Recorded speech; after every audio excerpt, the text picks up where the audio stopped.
안녕하세요. 안녕하세요. 혹시 박승사님은 창업하실 때 네. 어떻게 돈을 조달하셨어요? 저는 은행에 도움을 받았습니다. 아, 그렇군요. 마이너스 통장 개설해서 창업을 했죠. 은행에서 뭐 자금을 이렇게 차입하는 게 일반적이기는 한데 그렇게 받기가 사실 어려운 분들도 많으세요. 그렇죠. 뭐 가족이라든지 혹은 지인을 통해서 창업 자금을 조달하는 경우가 가장 많다 보니 그에 대한 이야기를 한번 나눠보도록 할게요. 네. 만약에 제가 부모님한테 창업 자금을 받는다. 네. 그렇다 그러면은 그 부분에 대한 세무 처리 어떻게 해야 될까요? 이게 이제 받는다는 개념이 빌린다는 건지 음. 증여를 받겠다는 건지. 한번 나눠서 얘기해보죠. 만약에 부모님이 그래 얘다 이 돈 갖고 한번 잘 살아봐라 해서 돈을 증여를 했다라고 하면 네. 예. 일단 증여도 두 가지가 있는데 또 나뉩니다. 네. 네. 그냥 일반적인 증여가 하나 있고요. 네. 그리고 창업자금에 대해서 특례를 주는 창업자금 증여가 있어요. 그러면은 일반적으로 증여받는다는 거는 1억, 5억, 10억 이런 기준을 가지고 10%, 20% 세금 내는 네, 그런 맞습니다. 증여니까 그거는 일반적인 내용이라 뭐 별 다를 게 없을 것 같고요. 네. 그럼 창업이라는 말씀하셨는데 창업 자금을 증여받으면 어떤 혜택이나 특혜가 좀 있죠. 그래요. 특혜가 있는 대신에 의무가 좀 있고. 근데 일반 증여는 5천이잖아요. 그렇죠. 성명일 경우에 5천만 원 빼주는 건데 창업자금 증여는 5억까지 공제가 되기 때문에 5억 정도 증여를 한다고 해도 세금이 하나도 없는 거죠. 그러면은 일반 증여하지 말고 그냥 사업자 하나 내가지고 창업한다고 해가지고 돈 주면 될 것 같은데. 그런 분들이 많기 때문에 네. 이제 제한을 좀 줬는데 증여할 대상이 그러니까 돈을 주는 사람이죠. 네. 일단 60세 이상이어야 돼요. 부모님의 연령이 60세 이상이어야 되고 네. 그리고 받는 사람은 18세가 넘어야 되고 뭐 미성년자 그거는 넘어야 되고. 가능할 것 같아요. 그리고 이제 업종도 좀 제한이 있죠. 중소기업 그 창업 특례 뭐 이런 걸 받는 업종에 해당돼야 또 대상이 되는 거고 제조업 뭐 이런 부분들을 생각하셔야 될 것 같고. 제일 많이 좀 요즘 그 음식 관련된 부분 많은데 음식점업 될까요? 음식 좀 되죠. 그래요? 네, 유흥은 안 됩니다. 부동산 임대업 이런 건 또 안 되죠. 혹시 커피숍은 될까요? 커피숍은 됩니다. 아니 말씀드린 이유는 이제 그뭐 아드님도 그렇지만 따님들 있으신 분들 같은 경우에는 커피숍 하나 내주면 좋을 네. 것 같아서 요즘 또 인테리어 비용이 워낙 많이 들어서 그건 잘못하면 망하는 지름길 아닌가. 창업이 있는 그 업종에 따라서 이 특례를 적용받을 수 있는 기준이 적용받고 5억까지 감면을 해주고 네. 그리고 그 이상이 된다고 해도 네. 세율이 10%예요. 그냥 일괄적으로 20% 30% 올라가는 누진세 구조가 아니라 그렇죠. 그냥 10%로 증여세를 부과하고 한도가 30억까지 됩니다. 상당히 큰데요. 굉장히 기본적으로 30억을 만약에 일반 증여를 한다라고 하면은 세율이 뭐 3, 40% 정도 50%까지 올라가죠. 그렇죠. 그 정도 나올 텐데 10%로 끝낸다 그러면 네.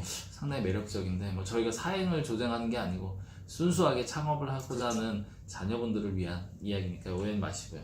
근데 하나 더 말씀드릴 게 조건이 있어요. 네. 창업자금을 받아서 아무거나 하면 되는 게 아니고 자산을 취득하는 데 써야 돼요. 사업용 자산을. 부동산이나 사업을 하기 위한 부동산을 취득한다 이런 부분. 그리고 감가상각 자산이라는 표현이 있는데 기계나 이런 것들을 사야 되는데 사용을 해야 되는 거죠. 약간 그 유형, 눈으로 좀 보일 수 그렇죠. 있는 유형 유형 자산. 자산들 네, 맞습니다. 이런 자산을 네. 사야지 보이지도 않는데 돈 썼다라고 하면은 하긴 과세 당국에서도 좀 잡기는 어렵겠네요. 그렇죠. 아까 부동산 얘기했는데 차라리 그냥 돈으로 말고 부동산 땅 주면은 안 되나요? 그게 또 안 됩니다. 그래요. 그러니까 창업 자금에서 이제 줄 수 있는 재산이 있는데, 그러니까 이제 쉽게 말씀드리면 양도소득세를 내는 재산은 네. 대상이 안 돼요. 대표적으로 부동산, 뭐 토지 건물, 또 주식, 그리고 뭐 권리금, 영업권 이런 양도소득세를 내는 자산들에 대해서는 자녀한테 증여하는 거를 그건 일반 증여로 가야 되는 거죠. 창업 증여를 보는 건 아니에요. 그러면 이런 방법 한번 생각해 볼 수 있을 것 같아요. 현금을 받아서 네, 내가 그 돈을 가지고 창업을 했는데 네, 그걸 부동산을 사서 네. 부동산 임대업이 아닌 부동산을 통한 제조업이라든지 도소매라든지 이런 사업을 영위한다면 부동산도 취득하면서 그렇죠. 사업도 될 수 있는 뭐 여기까지 말씀을 드리겠습니다. 그건 가능하죠. 그럼. 일단은 뭐 상당히 좋은 것 같은데 뭐 아직까지 단점은 특별히 안 보이는 것 같아요. 단점 제가 아직 말씀을 안 드렸죠. 그렇군요. 증여한 다음에 네. 1년 내에 창업을 무조건 해야 됩니다. 그러니까 이거는 뭐 창업을 결심한 다음에 돈을 받고 창업을 바로 하는 형식으로 가시는 게 맞는 것 그러겠네요. 같고, 받아놓고 하면 안 네. 되겠네요. 그리고 또 하나는 증여받고 3년 내에 받은 돈을 다 써야 돼요. 부동산을 사던 아까 그렇죠. 얘기한 뭐 기계기구 같은 유형자산을 사던 네, 이런 식으로 다 지출을 해야 된다는 지출해야 거. 됩니다. 혹시 이거 확인하나요? 그럼요. 그 사용했다는 명세서를 네. 제출해야 돼요, 세무서에. 불법하게 사용을 하지 않으면 네. 증여세하고 이자까지 추징해요. 증여세라는 거는 아까 창업 특례 받은 그 증여세가 아닌 일반 일반 증여세로 증여세를 추징을 당하죠. 거기에다 이자까지 이자까지, 붙여서 예.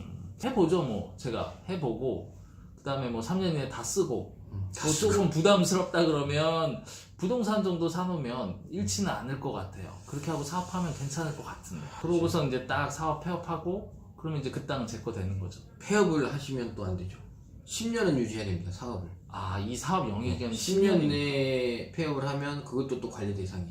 복잡하네요. 그리고 또 하나 최고의 큰 단점이 있는데, 네. 나중에 이게 상속재산에 무조건 합산돼요.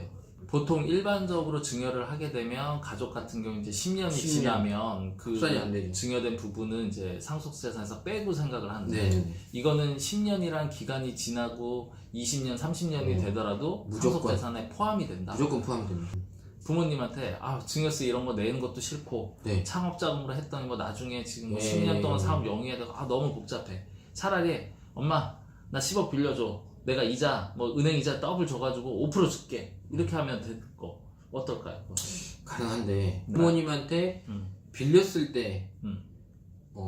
이게 이자를 얼마 주느냐에 따라 이게 증여냐 아니냐 이런 부분들이 첨예하게 갈리는 부분들이 좀 있거든요. 그러면 지금 말씀하신 차입에 대한 부분은 다음에 2부로 준비할 테니까 그 부분 활용해 주시고요. 그럼 좀 그래도 오늘 한 내용을 좀 정리를 좀 했으면 좋겠는데 일반 증여를 받고 창업을 하느냐 아니면 창업 특례 조건을 적용된 증여를 받느냐. 네. 글쎄요. 어떤 기준을 가져야 된다면 어떤 기준을 가지면 좋을까요? 절세를 하기 위해서는 네. 누진세를 피해야 되잖아요. 그렇죠. 그러면 소득의 시기를 나누라고 그때 말씀드렸잖아요. 네. 그런 것처럼 부모님이 행복하게도 재산이 많으신 분이다. 그러면 일반 증여를 해서 계속적으로 이렇게 재산을 줄여나가는 게 가장 큰 절세고요. 그 얘기는 사전 증여를 통해서 그렇죠. 10년이라는 시간 이렇게 지나면 그 지나가면 증여는 없어지고. 상속재산이 없어지니까. 그렇죠. 그런 방 이 창업자금 증여는 일단 그거죠. 당장에 증여세를 많이 내고 싶진 않다. 그건 부담된다. 그렇죠. 2월 과세가 되니까. 그렇죠. 그런 경우라든가 아니면 그렇게 많은 재산, 물론 증여를 한다는 것 자체가 적은 재산은 아니지만 네. 세금을 내지 않고 그 많지 않은 재산 같은 경우에는 창업자금 증여를 해서 먼저 하게 하고 조금의 증여세를 내더라도 하고 나중에 상속 재산이 합산되더라도 금액이 크지 않은 그렇게 큰 거죠. 영향을 미치지 않는 수준. 보통 한 10억 10억 정도 정도는 기준인 뭐 거죠. 배우자가 있고 하면 이런저런 공제를 통해서 상속세를 안 내는 경우가 많으니까 그렇죠. 10억에서 한 20억 사이에 좀 재산을 가지고 있으신 분들이 증여를 한다 그러면 창업 특례를 이용하는 것도 네, 상당히 매력이 있겠네요. 자, 그러시면 차입 관련된 2부를 준비하도록 하겠습니다. 2부를 기대해 주세요.